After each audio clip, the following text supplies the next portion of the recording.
Hello YouTube, this is Morgan Airspeed Prime here with my next video. This one is going to be my review of the Sonic the Hedgehog movie that released today. So I saw this just a few hours ago and I'm here to give my thoughts on it. I suppose I've never really done a Sonic video on my channel, I don't think, but I've probably said it at least somewhere, either on the podcast or in one of my videos at some point. I think I actually reviewed the first like 2 or 3 episodes of Sonic Boom. I think that's probably the only time I really got this across, that I actually am a fan of Sonic, but I've always had sort of the opinion of just, I've always felt that a lot of the games, a lot of the kind of just other media full stop has never really, I think, done the story that well. Mainly just like, I felt that to me Sonic X and then these sort of Sonic Adventure games, and I'd probably also include a little bit of Sonic Heroes in that as well. That was sort of the era where I felt like they had the most potential with, you know, the Sonic universe as a sort of storytelling device, in terms of like using its other characters instead of just Sonic. And I felt like over the years sort of since then, they've made I'd say a bit of a mistake by always sort of making it just Sonic and something else, and maybe some of the other characters are involved. And it's just, tonally, I think they've sort of missed the idea in a way of like, Sonic can actually have good, serious stories, and you could actually, you know, if you tell the story in the right way, it can work. But I think too often now they've just sort of relied on, this is the sort of cool persona that Sonic is, and we'll just have him like be that way for the whole thing. And you know, the focus isn't the story, it's the games, and they both, you know, end up kind of not really helping each other. And then of course with like something say like Sonic Boom, I think they just made an inherent mistake with that by not having it not be plot related at all. It's just a comedy show, and while it is actually, like, I think well written, there's only so much I can take of just a show that is literally just a sitcom, when there is actually so much potential with like the characters in the universe. That's always sort of where I've stood. So I went into this sort of excited to see how they do a live action Sonic movie, in that the trailers, like, let's leave the topic of Sonic's redesign aside for just a second. The trailers got across the idea that at least this looked like it was going to be okay. It seems like they get the personality of Sonic. It's all going to be about how they really execute this. Like, is this going to be just Sonic and a bunch of human characters up to no good, and it's just a one-off thing, and we'll see how it goes. In the end, I'd ultimately say I actually really enjoyed it. Like, I had a lot of fun watching it. I in no way really found the movie kind of boring. It was just, you know, I was invested the entire time and was kind of pleasantly surprised with just how much I got into it. And then by the end, how much I wanted to see a sequel. And that, like, I can see potential once they bring in more of the sort of Sonic World elements to this and maybe move it a little bit away from being so human-centric. We can really have something good on our hands here. But yeah, I think you have to, with this movie, talk about the redesign stuff.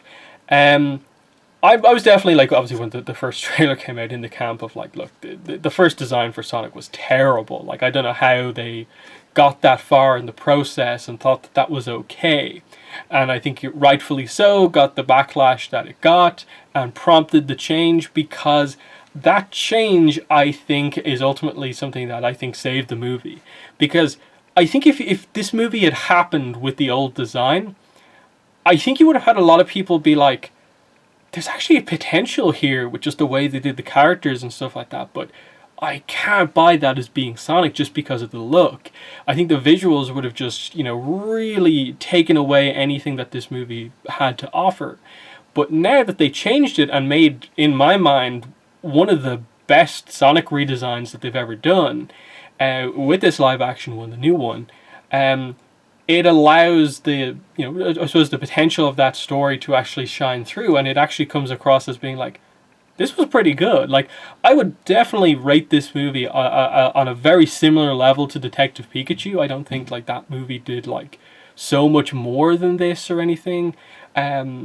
I think, you know, they're very similar in the sense of that, like, primarily sort of like video game animated stuff being brought into live action, and the focus on having the designs in live action be very important.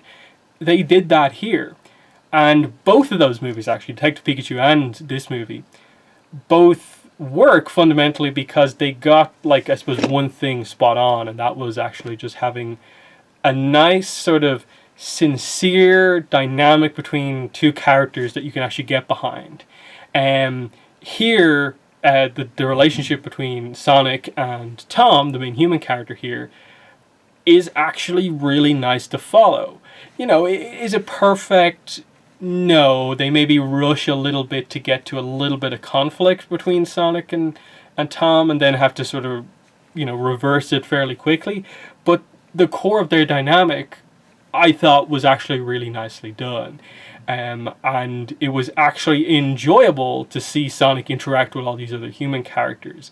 It's just, perhaps overall, the movie, I think, fell into a little bit of the trap that a lot of these movies tend to do, of them, you know, being like an animated thing going to live action, of just, you've almost lost some of the uniqueness that you have in this movie because you've decided to focus so much on the human stuff and, like, setting it where you're setting it, and not letting the I suppose the universe of Sonic shine through as much as it maybe could have.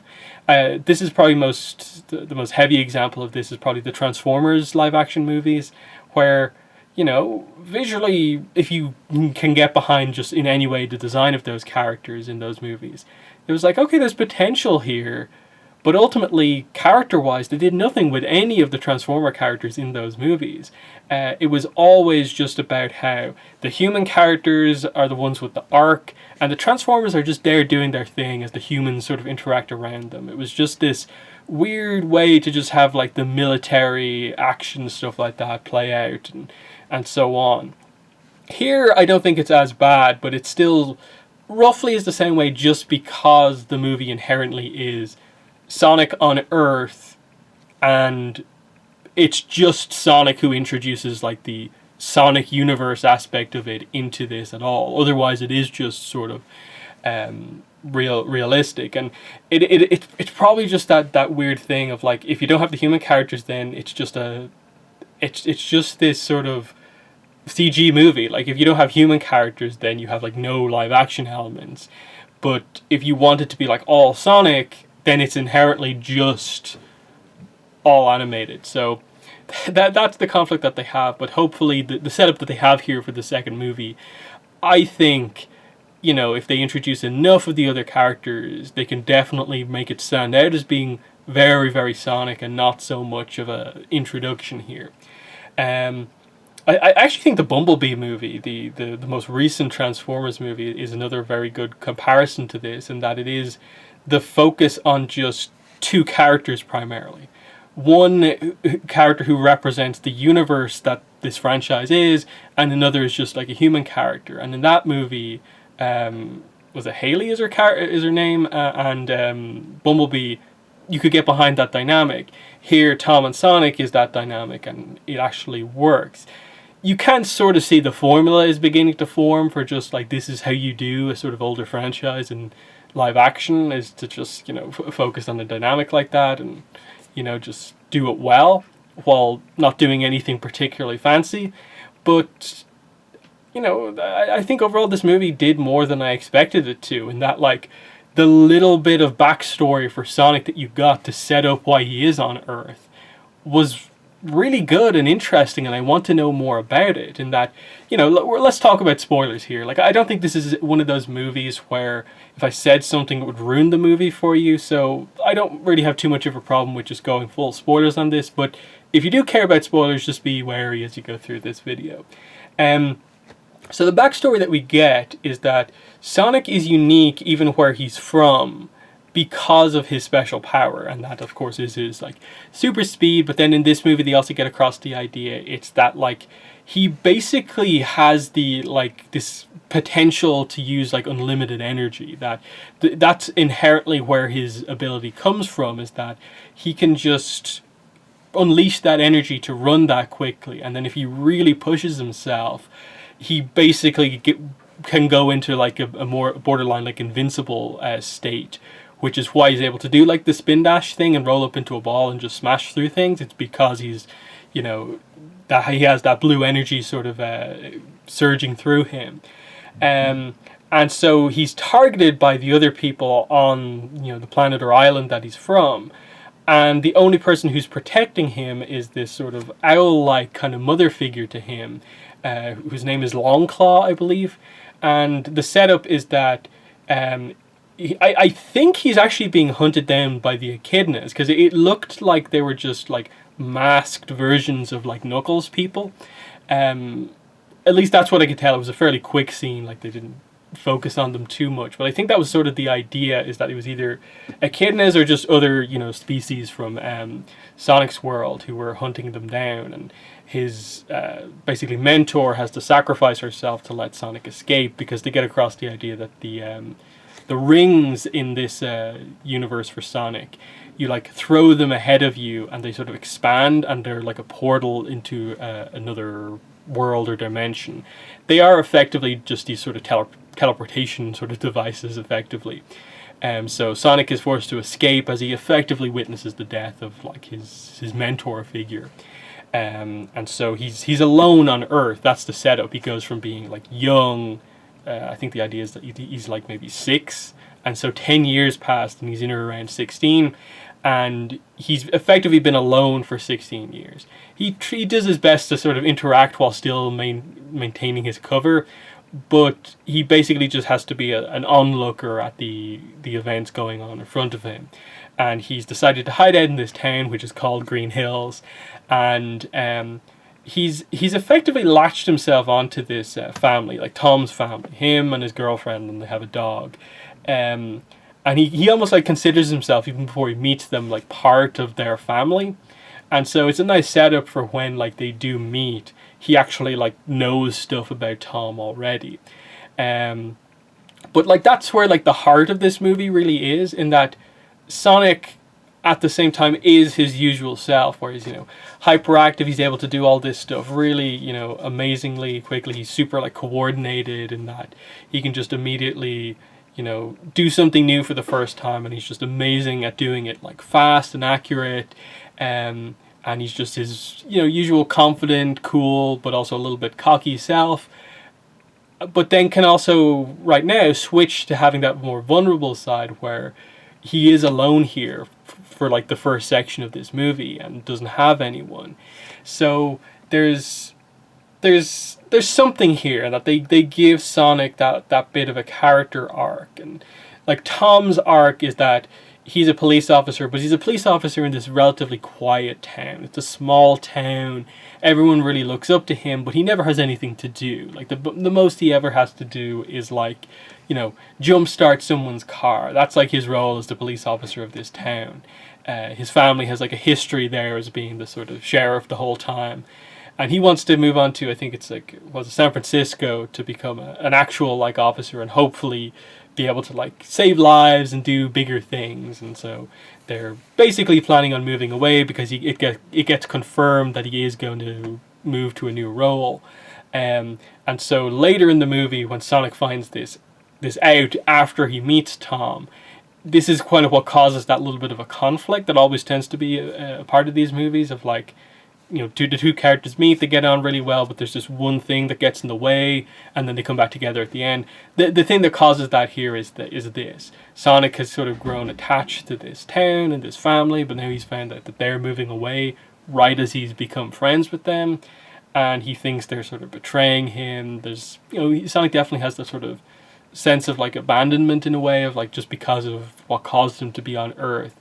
But he gets over it kind of, quickly enough, because you can see that Tom does care about him. They do become friends, and by the end of the movie I really liked it, because the way that they really got across, I think, just how kind of close they were was Tom's wife seeing the two of them interact, she just thinks it's like the cutest thing in the world, how they just are so sort of open with each other, about how kind of close friends they are, and it's just a fun dynamic. I think the character writing in general in this movie is actually pretty good.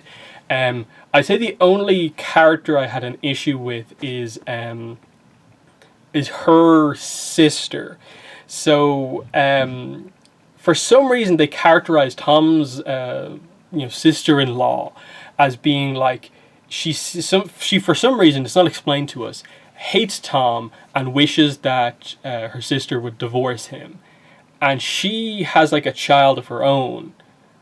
And the entire movie, all they do is get across the idea that she just constantly nags her about, you should break up with him, do anything you can to break up with him. And she's just meant to be this like annoying character, to the point where they have to sort of tie her up so they can kind of like give Sonic some medical treatment when he gets knocked out.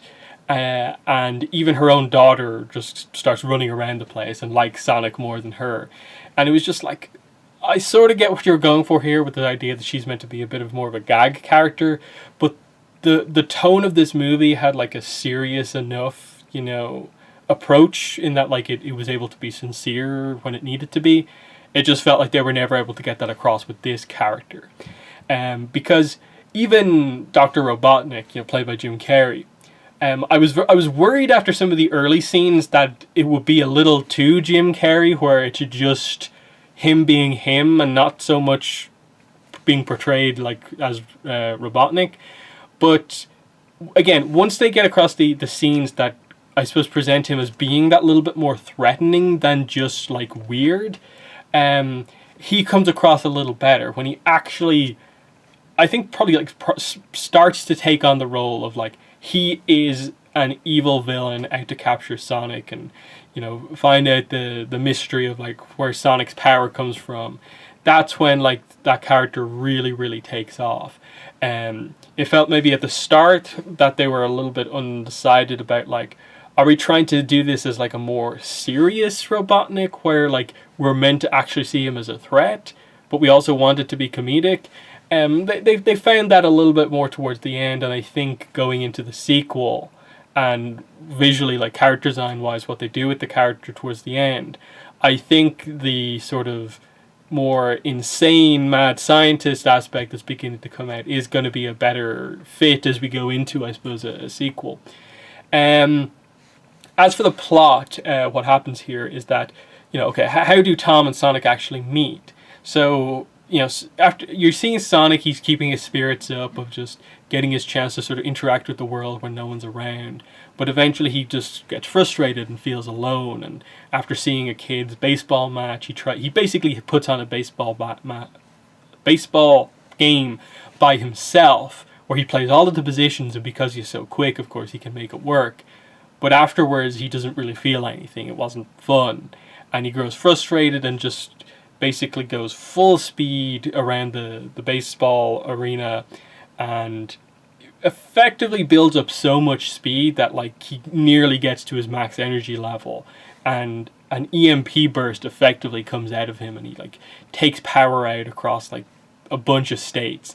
And so this becomes a sort of countrywide kind of issue, and this is how Robotnik is brought in, because it's, he's part of the military, the science kind of wing of the military, so they have to bring him in as like an expert on technology.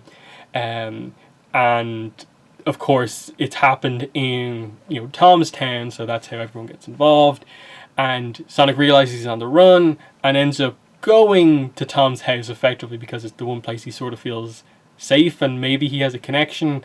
And I think in the trailers everyone saw the moment where like they meet each other, of just like he walks into the garage and there's Sonic and he shoots him with the tranquilizer. And the whole idea is that initially, because Sonic's tranquilized, he can't run fast or anything like that, so Tom has to get him out of things to safety. So Tom gets his interaction with Robotnik, and then while they're on the run, they basically have like a road trip together where they properly get to meet each other and know each other, understand each other, with the idea, one of the main things being Sonic realizes that okay, he has to follow his kind of master's wishes of like, if he's ever found out and someone tries to capture him, he needs to escape. So he needs to use the rings to teleport to a different world.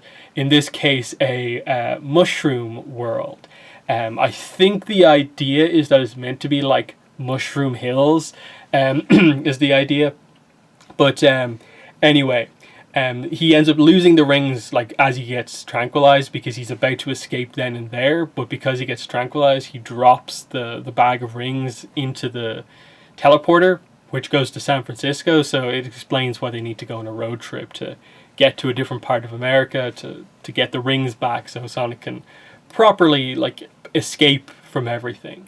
The main dynamic they get across here is that Sonic knows he only has like a day or two left on Earth, and now that he has a friend, he wants to do as much stuff as possible. They bring up the bucket list idea of just what are the things that Sonic wants to do before he goes back. And Tom initially is just really frustrated, like doesn't want to really do much of this stuff because he's just been kind of thrown into this crazy situation. But then eventually gets into it, has fun with Sonic, and they end up doing a lot of things on the list. And one of the things on the list is like make a best friend. And so they end up becoming friends and so on. And along the way, of course, Robotnik is after them, and they defeat him once, and you gradually see him becoming more and more kind of crazy, obsessed, to the point where, like, at the end of the movie, he's sort of, he has, like, the red sort of suit on, but he's not quite, full-on Eggman yet, but he's getting there. And so when Sonic wins, he decides that he's actually going to stay there, and Tom and his wife are going to hide Sonic, and just the idea of like he's finally found a home here in Green Hills. And right at the end of the movie, they defeat Robotnik by opening up a portal to the mushroom place, but sending him through. So one of the kind of after credits scenes is we get to see Robotnik trying to survive on this mushroom planet, and he is, because he has one of Sonic's quills, which is like an energy source, but also that the mustache has grown out. So he's gotten the proper, Eggman mustache, and he's grown crazier, and he'll make his way back, is I suppose the idea here. But, I suppose the potential here is he might take over some of these other worlds before he gets back to Earth, and that's more or less the setup. The other after credit scene, the big one that I was really, after we got the first one, I thought that was it, but then I waited and this came up. It was like, where are the other characters? Like, they haven't introduced any of the other ones. And then you cut to this scene, a ring opens up and Tails walks through, and it's like, yes, Tails.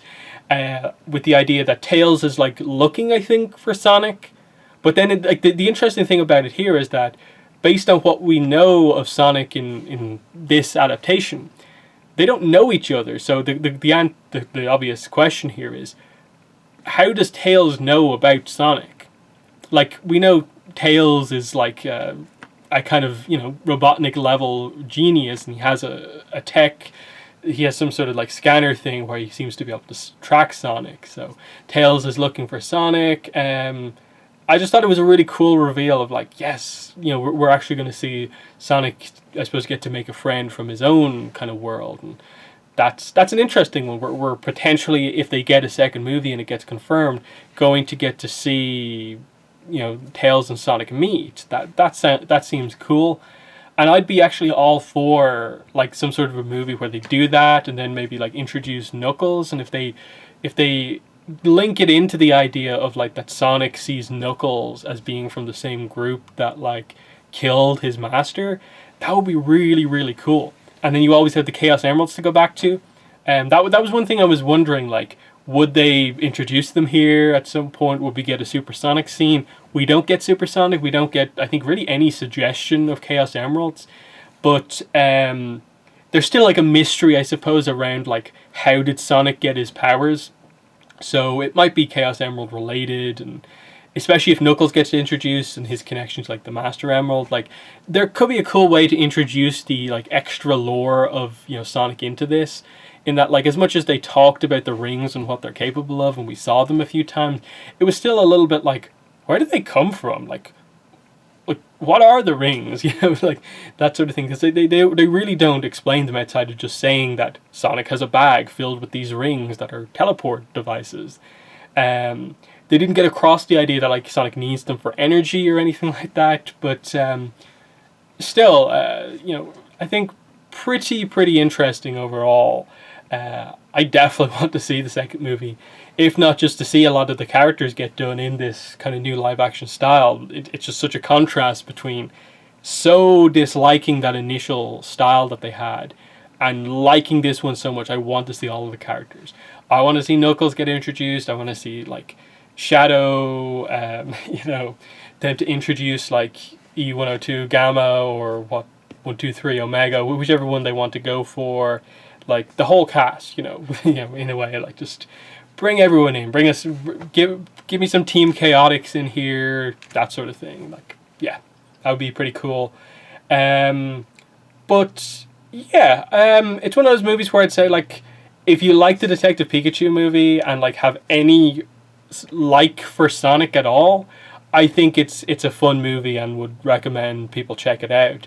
I feel it's one of those ones where like I don't want to go over the top with the praise just because it's not like a masterpiece or anything like that, but it's just very fun and it's better executed than you'd think it would be. But I'm very interested to see like where just Sonic goes, because like it's been a while since the last game. It's gonna be interesting to see if they try and reimagine it again, if they finally nail the next Sonic game or whatever. But you know, I think this is definitely one of the more positive things recently for Sonic. So as a fan, and have been for a long time, I was happy with this. I think it's the best thing to say about it. So that's been my review for the Sonic the Hedgehog movie. If you have seen the movie, in the comments, let me know what your thoughts are. If you have any questions about the movie, also ask them below. But yeah, that's been the video. Thanks for watching, and bye.